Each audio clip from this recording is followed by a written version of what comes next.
कर्मचारियों को मिलेगी राहत। नमस्कार, आप देख रहे हैं दिव्य हिमाचल टीवी। मैं हूं वंचिता शर्मा और हाजिर हूं आप सभी के सामने हिमाचल आज का मुद्दा लेकर।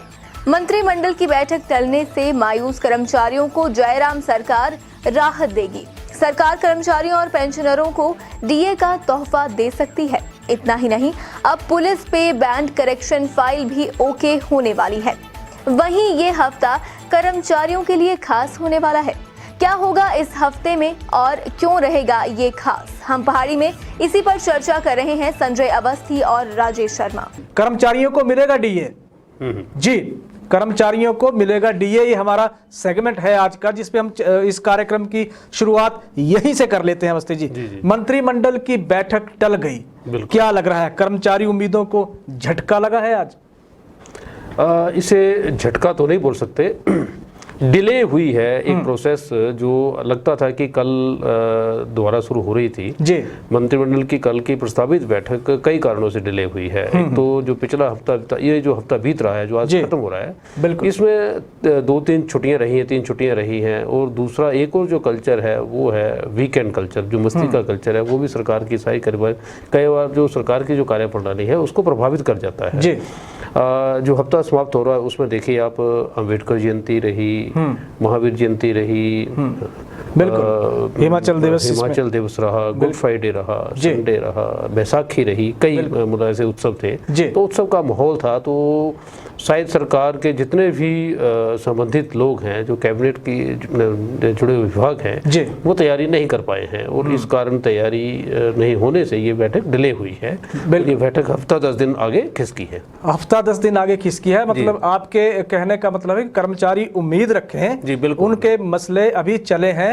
हल होने जा रहे हैं, उम्मीद रखें। 2 महत्वपूर्ण मसले थे अवस्थी जी, कर्मचारियों के लगातार वो दबाव कह लीजिए, लगातार मांगे सरकार के साथ कह लीजिए। एक मसला था एरियर का। केस कैसे सरकार एरियर दे, भी आप देखिए 1 जनवरी 2016 से सरकार ने उस पर फैसला लेना है एरियर देने पर प्रदेश के कर्मचारियों को। एक मसला वो हो गया।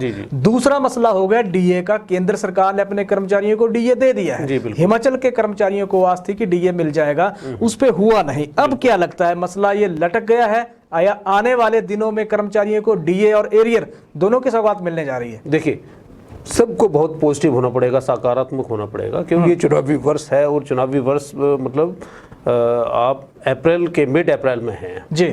4 महीने बाद सरकार पूरी तरह से, सारी राजनीतिक दल पूरी तरह से चुनावी मोड में होंगे जी। तो इसलिए इस वर्ष में और इन महीनों में ऐसा हम बिल्कुल नहीं बोल सकते कि कोई भी चीज लटकी है।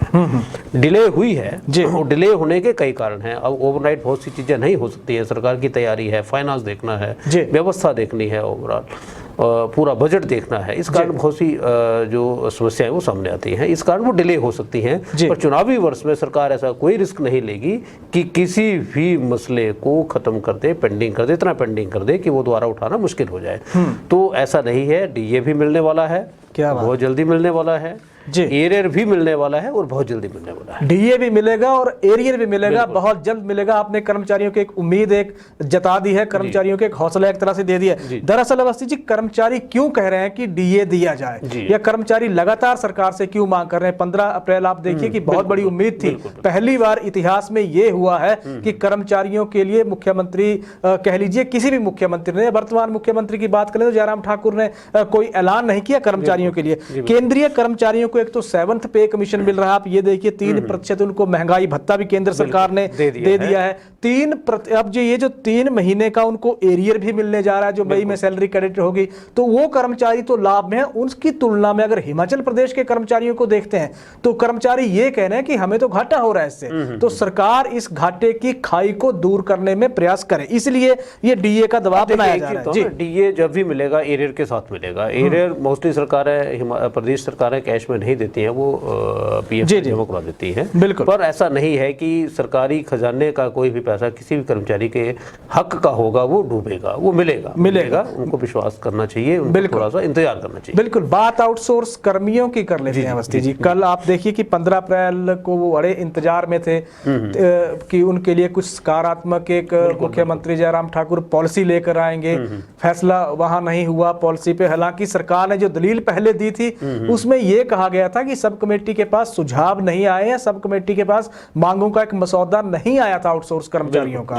लेकिन बाद में परिस्थितियां जब देखी गई तो सब कमेटी जो आउटसोर्स के कर्मचारी जो संगठन है वो तो कह रहे थे कि हमने तो पहले ही अपनी मांगे सौंप दी हैं। अब कर्मचारियों को आउटसोर्स के 32,000 कर्मचारियों को उम्मीद थी कि 18 अप्रैल को हो सकता है मंत्रिमंडल की बैठक में फैसला इस पे सरकार ले ले। ऐसा लग नहीं रहा है कि आउटसोर्स का मसला बड़ा लंबा खिंच गया, क्योंकि अब तो कैबिनेट भी टल गई है, तो खाली हाथ है। एक चीज मैं बताऊं आपको, आउटसोर्स जो है वो एक स्टॉप गैप अरेंजमेंट है, बैकडोर एंट्री भी इसको बोल सकते हैं आप जी।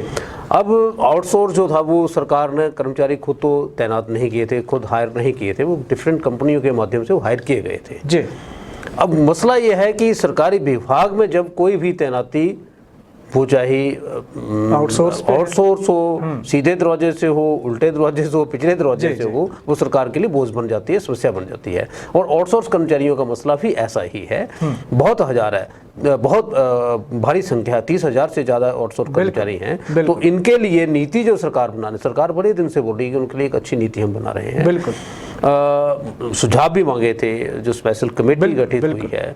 अब दो दावे हैं, सरकार बोलती है कि सुझाव आए नहीं हैं, जबकि इनका संगठन बोलता है कि सुझाव दे दिए हैं। बिल्कुल शायद संगठन उनका इस बात पे एडमेंट है कि सरकार के पास वो पहले ही अपना ज्ञापन मेमोरेंडम उस तरह से दे के आए हैं, कमेटी के पास नहीं पहुंचे हैं, वो डिफरेंट एक मसला है। पर मुझे लगता है कि अगर ये भी बहुत पॉजिटिव है, अगर ये चाहते हैं कि इनकी समस्याओं का समाधान हो, तो इनको सरकार के साथ बहुत जल्द कोऑर्डिनेट करना चाहिए और सरकार के साथ इनको सहयोग करना चाहिए, तभी समस्याओं का समाधान होगा। पर इतना तय है, चुनावी वर्ष में सरकार इस वर्ग को भी निराश नहीं करेगी, क्योंकि सरकार का रुख पहली बार आउटसोर्स के कर्मचारियों को लेकर बड़ा एक पॉजिटिव रुख रहा है सरकार का, क्योंकि सरकार ने खुद पहल की है। सब कमेटी का गठन किया गया, 3 सदस्यीय कमेटी बनाई गई है, वो कमेटी पूरी रिसर्च कर रही है, उसमें पीएफ तक का देखा गया अवस्थी जी इनका कि कट रहा है नहीं कट रहा है, कंपनी शेयर डाल रही है नहीं डाल रही है। और मुख्यमंत्री ने कहा था कि जो सौहार्दपूर्ण तरीके से जो कर्मचारी संगठन बात करेंगे उन कर्मचारियों की सरकार जरूर सुनेगी। तो आउटसोर्स को एक बहुत बड़ी आस थी, और हो सकता है कि सरकार इस पे कुछ और इसमें करेक्शन करने जा रही है, जो पॉलिसी इनके लिए आ रही है। पॉजिटिव कर्मचारियों को भी रहना होगा, क्योंकि ऐसा नहीं है कि मंत्रिमंडल की बैठक अब होगी ही नहीं, जैसा कि आपने कहा कि ये बैठक टली है, ऐसा नहीं है कि रद्द ही हो रही है, बैठक टली है, कुछ दिनों बाद हो जाएगी। तो तब तक इन कर्मचारियों को भी सब्र रखने की एक तरह से जरूरत है। पुलिस पे बैंड करेक्शन की नोटिफिकेशन कहां अटक गई है अवस्थी जी? देखिए, पुलिस पे बैंड का मसला तो कैबिनेट ने ओके कर दिया है जी। मेरे ख्याल आप लोग कई दिनों से इस पे चर्चा भी कर रहे हैं, कई फैक्ट्स आप लोगों ने सामने रखे हैं।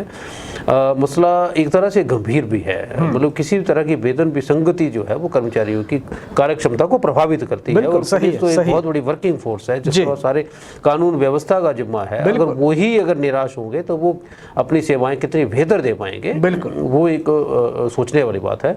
सरकार संजीदा है और इसीलिए बहुत जल्द कैबिनेट ने इस पे फैसला भी ले लिया था।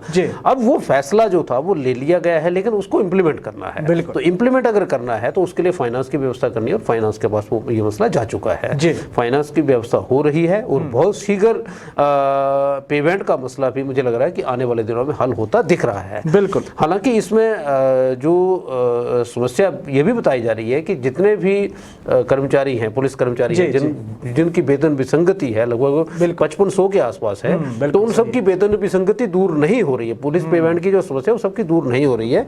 वो तो समझ लीजिए कि लगभग 30-35% लोगों की ही कर्मचारियों की समस्या दूर हो रही है। लगभग 60-70% कर्मचारी ऐसे हैं जिनके मसले अब भी पेंडिंग रहेंगे पुलिस पेमेंट के। पर एक बात तय है कि अगर एक मसला हल होता है तो बाकियों के लिए रास्ता खुलेगा। और पुलिस पेमेंट करेक्शन को लेकर ये था कि पिछला हफ्ता आपने कहा कि बहुत हेक्टिक एक तरह से शेड्यूल था, मंत्रिमंडल ने इसको अप्रूवल दे दी थी, ओके कर दी गई है। आपने कहा फाइल जो है वो फाइनेंस के पास है, या फाइनेंस इसमें देख रहा है, नोटिफिकेशन इसमें बहुत जल्द आने वाली है, ऐसी सूचना हमें मिली है अवस्थी जी। एक दिक्कत और है अवस्थी जी कि कर्मचारियों के लिए कहा जा रहा है कि राहत की खबर कर्मचारियों को ये आ रही है सामने कि उनके लिए ये जो हफ्ता आने वाला है, यानी कि कल से लेकर शनिवार तक का, ये हफ्ता बहुत बढ़िया कर्मचारियों के लिए रहने वाला है। एक तरह से बीजीबी कहें या सौगातों भरा भी रहने वाला है। कर्मचारियों की कौन कौन सी मांगों दिनों पे इस हफ्ते मुहर लगने वाली है अवस्थी? देखिए जो चर्चा है। हाँ बिल्कुल, मैं तो ये काफ़ी समय से बोल रहा हूँ कि पिछले 6-7 महीने से कर्मचारियों के अलावा सरकार कुछ कर भी नहीं पा रही है जी। सिर्फ कर्मचारियों के मुद्दों पे ही सरकार केंद्रित हो गई है जब से 6th पे कमीशन की सिफारिशें जो प्रदेश में लागू की गई जी जी। उसकी कई खामियां, कई कमियां सामने आई हैं। उन कमियों को उनका समाधान भी हो रहा है। और अभी देखिए, जैसे आपने बात की थी कि एरियर कब मिलेगा, तो वो एरियर भी मिल जाएगा। दूसरा जो मसला था कि वो जो इनिशियल स्टार्ट का मसला था वो दूर हो रहा है। 15% वेतन वृद्धि वाला जो ऑप्शन था वो एक गंभीर मसला है। 3% डीए की आप पहले ही बात कर चुके हैं, वो उनके लिए है। दूसरा यह है कि क्या पंजाब सरकार के बराबर वाकई वेतन विसंगतियां, मतलब वेतन वृद्धियां मिलेगी, उनकी जो पंजाब सरकार और हिमाचल सरकार के बीच में जो कई वेतन विसंगतियां वो दूर होंगी, है ना। इसके अलावा कई मसले सीनियोरिटी के हैं, है ना, डॉक्टरों के मसले हैं, आयुर्वेदा विभाग के मसले हैं, तो पुलिस की हम चर्चा कर चुके हैं। तो इन सब पे मुझे लग रहा है कि आने वाले कुछ दिनों में हमें कुछ अच्छे और सकारात्मक परिणाम सरकार की देखने को मिलेंगे। जी, सरकार भी चुनावी मोड में, और देखिए आम जनता को साधने की तो सरकार कोशिश कर ही रही है। कर्मचारियों की आप पिछले 8 महीने से लगातार कर्मचारियों की बात सरकार करती रही है। कुछ मांगे मान भी ली है सरकार ने। कई जगह कमेटी का गठन हुआ, कई जगह रिसर्च चली है। पॉजिटिव पक्ष है सरकार का भी, कर्मचारियों को रहना होगा पॉजिटिव। कांग्रेस बेशक अवस्थी जी ऐसा लग रहा है कि अभी उस तरह से थोड़ी सुस्त नजर आ रही है प्रदेश भर में, लेकिन कर्मचारियों की एक मांग को लेकर कांग्रेस ने स्टैंड बड़ा क्लियर कर दिया है। वो है पुरानी पेंशन की बहाली को लेकर। बाकायदा उन्होंने इसके लिए एक मॉडल तक की बात कह दी गई है कि हम फलां राज्य का मॉडल अपनाएंगे। जी, क्या जानकारी है? देखिए, कांग्रेस के बड़े से बड़े, छोटे से छोटे हर नेता ने पिछले दिनों घोषणा की है कि हम ओल्ड पेंशन स्कीम को प्रदेश में लागू करेंगे अगर हम सत्ता में आते हैं। राजस्थान का मॉडल उन्होंने दिया, छत्तीसगढ़ का मॉडल उन्होंने दिया है। तो अभी आप देखिए, जो छत्तीसगढ़ के जो फाइनेंस मिनिस्टर हैं टीएस देव, वो कांगड़ा के दौरे पे थे, तो उन्होंने भी यही घोषणा की कि मॉडल बिल्कुल तैयार है, बिल्कुल हमारे पास एक प्रारूप तैयार है। जैसे ही हमने राजस्थान या छत्तीसगढ़ में उसको अप्लाई किया है, उसी तरह हिमाचल के लिए भी हमारा प्रारूप बिल्कुल बन चुका है। जैसे ही सरकार सत्ता में आएगी, पार्टी सत्ता में आएगी, हम उसको अप्लाई कर देंगे। तो कांग्रेस अगर कुछ फ्रंट पे जो कुछ मोर्चे हैं वहां हमें कमजोर दिख रही है, लेकिन कर्मचारियों के मुद्दों पर तो कांग्रेस जो थी वो जब भी उसको कोई मुद्दा बनता है उसको लपकने की कोशिश करती है। और ओपीएस में भी उन्होंने बहुत जल्द अपना स्टैंड क्लियर कर दिया था। दे कितना पाएंगे वो कितना सफल होगा उनका जो प्रारूप था, वो देखने वाली बात होगी। जी, आपने छत्तीसगढ़ की बात की और खबर छत्तीसगढ़ के लिए से ही है अवस्थी जी। खबर है कर्मचारियों से जुड़ी हुई है और खबर है पुरानी पेंशन की बहाली से जुड़ी हुई। छत्तीसगढ़ सरकार ने 2004 के बाद तैनात सभी कर्मचारियों की एनपीएस की कटौती बंद कर दी है।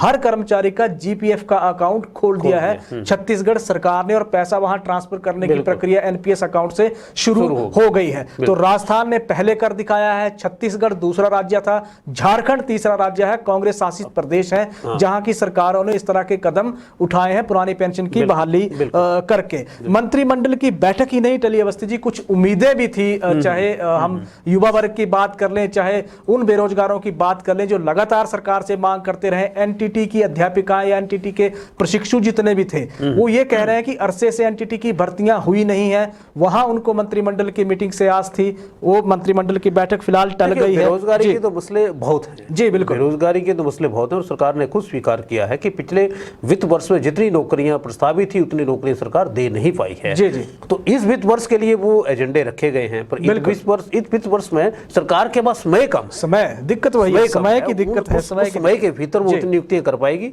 वो देखने वाली बात है। वो देखने वाली बात होगी। लाइब्रेरियन के पद अरसे से भरे नहीं गए, आस उनको भी थी।